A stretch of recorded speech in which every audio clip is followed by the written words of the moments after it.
तर जय भीम मित्रांनो, मी चैतू. तर मला काही हॉटेलवाल्यांना असं म्हणायचं आहे की जर तुमच्याकडे रात्री 11-11:30 वाजता जेवण अवेलेबल नसेल तर कस्टमरला सरळ नाही म्हणून सांगा. तर मी हे असं का म्हणते तर चला सांगतेच पुढे. सो मी आणि बबड्या तयार होऊन असं बाहेर जायला निघालो होतो. तर जे बानेर बालेवाडीला राहत असतील तर ते सांगतील की हा रस्ता कुठे जातो. तर आम्ही पेट्रोल टाकायला गेलो आणि पेट्रोल पंपावरची एवढी गर्दी बघून तुम्हाला असं वाटलं की लोक वर्षभरांचं पेट्रोल एकदाच भरून घेतात की काय.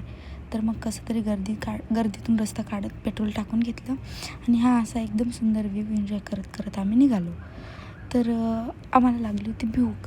तर पेटपूजा करावी म्हटली, पण आम्हाला रस्त्याला एकही हॉटेल चालू दिसलं नाही.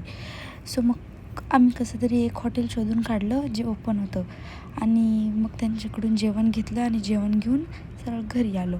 घरी येऊन जेवायला बसलो तर आम्ही बघितलं की आम्ही जे जेवण आणलं होतं ती फक्त आमची ऑर्डरही चुकीची होती.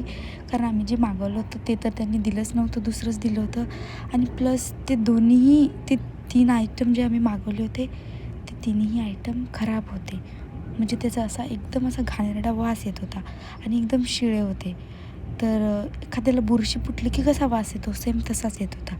तर मला फक्त हे सांगायचं की हे कितपत योग्य आहे, हा एखाद्याच्या जीवाशी खेळणं हे कितपत योग्य आहे. तर तुम्हाला जर नसेल द्यायचं तर तुम्ही सरळ नाही म्हणून सांगा. हे असं कसंही देऊन एखाद्याच्या जीवाशी खेळू नका.